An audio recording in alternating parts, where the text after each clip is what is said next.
Kaja Kallas, High Representative for Foreign Affairs of the EU and Vice President of the EU.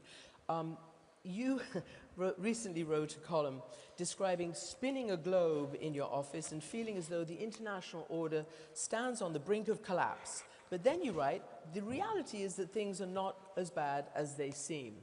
How so?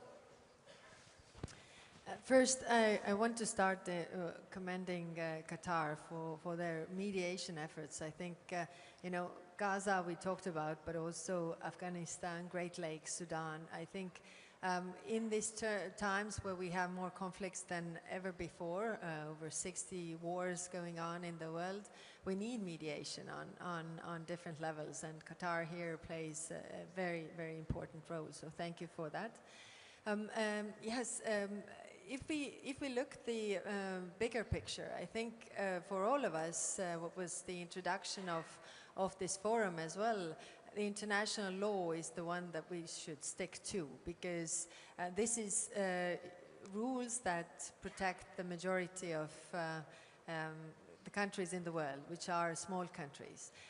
The set of rules and principles that we have agreed to, and we need to stick to them as the core principles to defend them in order to prevent wars also in the future. So one is to mediate about the conflicts that are going on, but also the other part is also the prevention of future conflicts.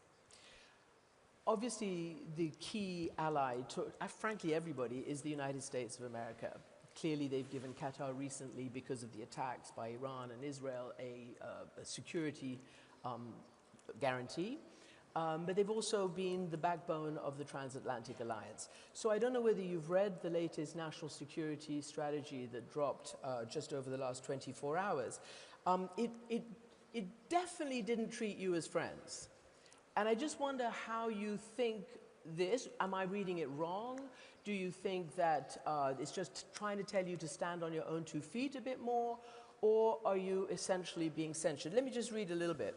Depicts Europe as facing civilizational erasure at the hands of immigrants and its mainstream leaders, such as yourself, Foreign Minister. It says the United States will cultivate resistance to Europe's mainstream leaders, and asserts that many of their governments, quote, trample on basic principles of democracy to suppress opposition. I was at the Munich Security Conference when I heard Vice President J.D. Vance initiate this kind of strategy by the new US administration. So I'm wondering, you know, all these months later, I'm going to ask you first as High Representative and then you, Foreign Minister, what do you make of this? I mean, Europe's the enemy, you're the enemy. No, I didn't read it like this. I actually read the European part. I haven't read the rest of it. Of course, there's a lot of criticism, but I think some of it is also true. If you look at Europe, it has been underestimating its own power towards Russia, for example. I mean, we should be more self-confident. That's for sure. And you know, U.S. is still our biggest ally, and there I read it as well, that we are still the biggest ally, and it's in the interest of the United States as well that Europe lasts, and that we are really still the ally and working together for these things. I think we haven't always seen eye to eye on different topics, but I think the overall principle is still there. We are the biggest allies and we should stick together. Okay. You, Foreign Minister, how do you see it? Civilizational erasure. And they do mention, obviously, immigration as an issue. Your country has had quite a successful recent experiment or strategy with immigration. And actually, your GDP is growing. And I spoke to your own Prime Minister at the UNGA earlier this year, who sort of laid out the strategy of immigration into Spain. So what do you make of being told that your sort of parties, your sort of Europe is facing civilizational erasure if it doesn't change those issues, which are big in Europe too, the immigration issue? Well, thank you. It should be on. Thank you very much. The immigration issue is a very big issue for us too, but you cannot avoid certain crises that are taking place around your neighborhood.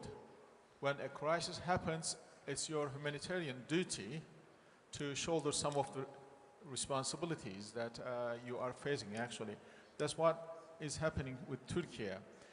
Our objective for the first time is to have an open door policy when this crisis in Syria started. And as a result, we received a lot of Syrian refugees who were fleeing from the war. But it cost us politically back home, but in the long run, we saw that it really has served the humanitarian objectives. But coming back to the original point here, in our region, unfortunately, we are facing a lot of problems. And in Ukraine, in Gaza, and now, thanks God, things are going quite well in Syria. What Mr. Trump and his team is trying to do in our region in terms of mediation and peace activities, I think it is largely overlapping the Turkey's objective and our interests, because right from the beginning we have asked for ceasefire in Ukraine. We have asked for ceasefire in Gaza. We have, asked an international cooperation in Syria to bring stability, because we took hard lessons from refugee crisis that we face past decade. When we mediate problems in our region, we might end up with less human suffering, including refugee crisis.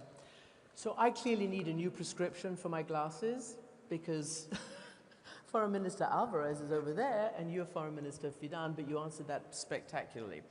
So let me ask you, I'm going to ask you now, do you only have one mic between you? There is only one, but we are very good friends. Well, that's Spanish good, and that's good. Turkey, That's so a brilliant we can share it. ingredient for mediation. So let me ask you then, because mediation is hugely important now in a war that threatens Europe. This new strategy describes Russia as an adversary, does not describe Russia as an adversary, but it does say that an expeditious cessation of hostilities in Ukraine is a core interest of the United States. The goal of a peace deal would be to re-establish strategic stability with Russia and to enable Ukraine's survival as a viable state. How do you read that, given the current negotiations that are going on to try and end this war? When you're a European, you are constantly asked for what the President of the United States says, or what is the foreign policy of the United States. And I think that what we should really be interested right now in Europe is what we can do in this very challenging moment in world history, in which for some countries, one of them is Russia, war has become a normal tool of foreign policy. It's not the only one. In the Middle East, Israel thinks exactly the same way. We think the opposite. We stick to the UN Charter. We think that war is not a way of settling disputes among people or states, and above all, that a war of aggression cannot have reward. What is at stake right now in Ukraine is, of course, the sovereignty and the territorial integrity of Ukrainian people, which is already huge. We are talking about a democratic state with a democratically elected government. But we are going to design with whatever peace will come one day, and I'm sure that there is a future in peace for the Ukrainian people. We are to design the future security scheme of Europe and also of the world. If a war of aggression has a reward, tomorrow's war, and certainly tomorrow's Europe, is going to be more unstable. Mm-hmm. No one will be out of the risk of waking up and realizing that a strong neighbor wants a part of its sovereignty or of its territorial integrity. So we welcome the efforts of peace of the President of the United States. We think it's good. We have been asking for peace since the very beginning. If it was up to us, the Europeans, or to the Ukrainians, this war would have not started. We want peace. We just want to make sure that it's a just and lasting peace. Just and lasting peace means that there is no reward for the aggression, that there is a sovereign Ukraine that can take its own decision, including which international organization is a part of, and that at the end, that peace is stick to the United Nations Charter. Can I quickly ask you while I have you here? The US is pretty angry at Spain because you have refused point blank to raise your military spending to 5% of your GDP.